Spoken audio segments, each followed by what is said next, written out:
랩풀다운 할 때 얼마나 좀 놔주고 수축을 하는지, 연습을 할 때 어떤 부분에 좀 초점을 두고 해야 되는지. 얼마나 이완을 해야 되냐, 얼마나 수축을 해야 되냐. 맞습니다.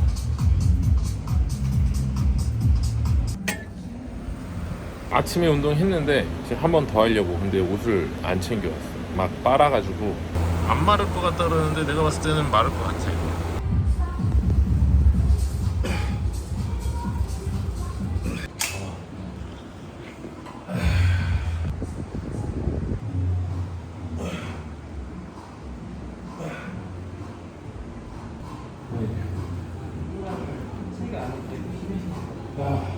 비브람을 하체가 아닌데도 신는 이유가 뭐라고 생각하십니까?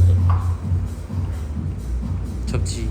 아, 그럼 모든 힘은 하체에 붙어서 나오는 건데, 하체로부터.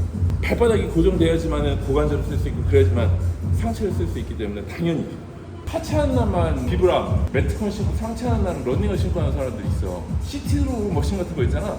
발바닥 접지가 잘 돼야지 잘 당겨지는 거야. 근데 이제 운동 잘하는 사람들 있잖아. 아무거나 신고 하잖아, 그렇지? 네. 프로 선수들이나. 그럼 그 사람들은 왜 그걸 신고 할까? 골프를 진짜 잘 치는 프로가 있어. 신발 러닝화 신고 친다고 골프 못 칠까? 치긴 쳐 100% 능력을 끌어내지 못할 뿐이지. 근데 골프를 못 치는 사람이 러닝화를 신고 치면 더 못 치는 거고. 똑같은 거야.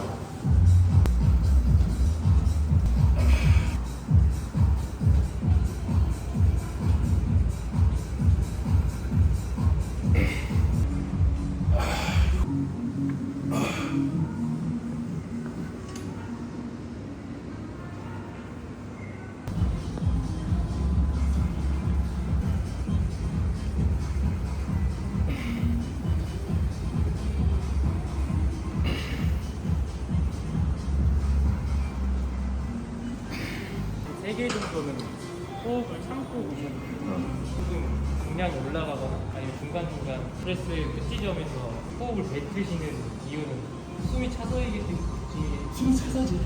선호하시는 거. 정상 호흡은 힘을 쓸 때 내쉬는 거잖아. 내쉬게 되면은 복압의 힘도 풀리고, 우리가 일반적인 호흡처럼 들이마시다 바로 내쉬는 게 아니고 살짝 갖고 있다 내쉬는 거란 말이야. 그 갖고 있는 시간을 중량이 올라갈수록 조금 더 많이 갖고 있을 뿐이야. 왜냐면은 내가 세팅해놓은 복압을 세팅했다라는 건 복압만 세팅한 게 아니고 복압에 의해서 관절각도 다 세팅을 한 거잖아. 근데 살짝 쉬는 동안 그게 풀릴 수도 있잖아. 그럼 또 다시 잡아야 되잖아. 그러니까 웬만하면 내가 호흡을 갖고 가서 할 수 있는 만큼 하려고 하는 거지. 그래서 2-3개까지는 하는데 한 5개까지 참고 하면 그 다음에 호흡이 너무 가빠지니까는 안정화가 안 되잖아. 그러면 그 다음 개수 이어가지를 못하잖아. 그러니까 빠르게 회복할 수 있는 정도의, 참을 수 있는 정도 수준이 한 2-3호흡까지는 참아도 다시 잠깐 내쉬면 또 회복이 되니까는 흐트러지지가 않으니까 리듬이.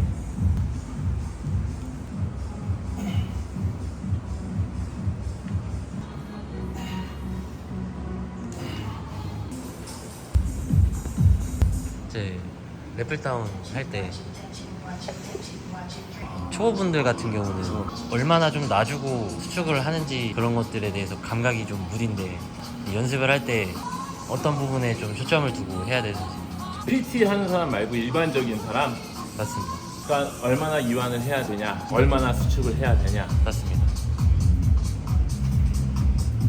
일단은 내가 어떤 힘을 쓰고 있느냐 정도는 알아야 돼. 일단은 첫 번째는. 네. 그렇다고 했을 때 손이 등보다 더 무거워지는 시점까지는 당기지 말라고 얘기하거든.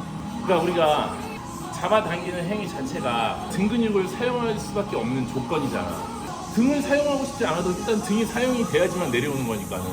근데 어느 시점이 넘어가면은 등을 사용하지 않아도 팔꿈치의 구부림으로 내릴 수 있는 구간이라는 부분이 있잖아. 견갑이 하강이 멈춰버리잖아, 내려오는 그 지점에서. 그리고 팔꿈치의 구부러짐이 더 많아지면서. 근데 그 시점에서는 사실 몸통의 무게보다는 손이 더 무겁거든. 내가 당겼을 때 손의 감각을 느껴보면은 손이 훨씬 무거워지는 지점이 있어. 그럼 그 지점을 일단 손으로 더 많이 당긴다는 거거든. 몸에 힘이 더 많이 들어가는 시점과 손이 더 많이 들어가는 시점, 몸이 더 많이 들어가는 시점까지만 당겨야 되는데 손이 더 많이 들어가는 지점이라고 느껴졌을 때는 더 이상 당기지 말아야 된다는 거지.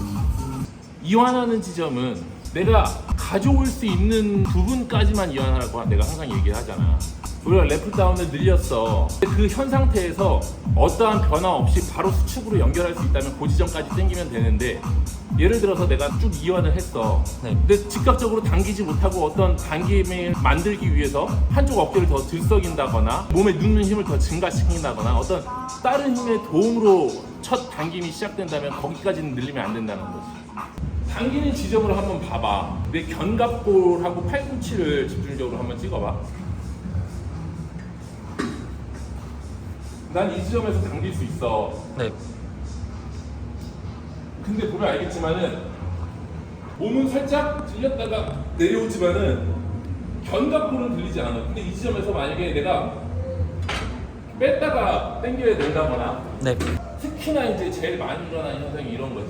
즉각적으로 당기는 힘이 부족해서 내가 만약에 하나를 들어서 내려놓고 들어온다면은 그 지점까지는 늘리지 않아야 된다는 거야. 이 지점에서 내가 당길 수 없으니까 등을 빼서 내가 당길 수 있는, 팔을 내릴 수 있는 구간으로 내려온 다음에 다시 끌어내리는 거거든. 아, 네.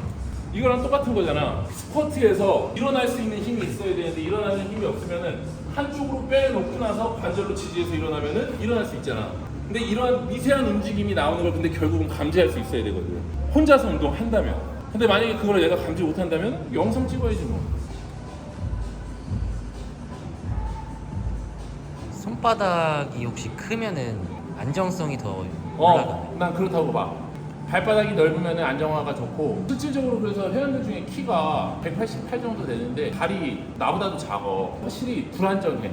스쿼트 할 때나 이럴 때. 왜냐면은 우리가 뒤꿈치에서는 체중을 지지하는 거지만은 균형을 잡아주는 건 뒤꿈치에서 잡아주는 게 아니고 발 앞쪽이거든.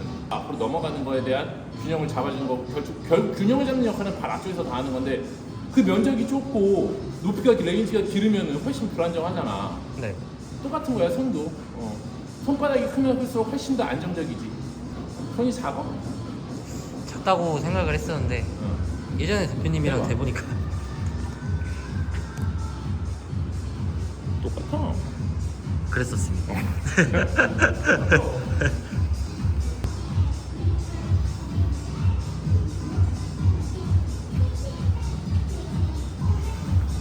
회원들한테 시범 보일 때는 되게 잘 들어가. 맞습니다. 근데 내 운동할 때는 안 돼. 맞습니다. 그치? 네. 이번엔 돼.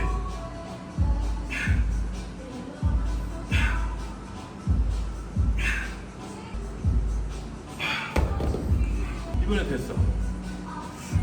마무리 말씀하시는 거. 맞아, 마무리가 아까는 마지막에 무게를 등으로 잡지 못하고 그냥 드는 데만 힘 다 빼버리는데, 그래서 지금은 살짝 잡았거든? 무게를 같이. 맞습니다. 보였어? 맞습니다. 보였어? 맞습니다. 그렇지.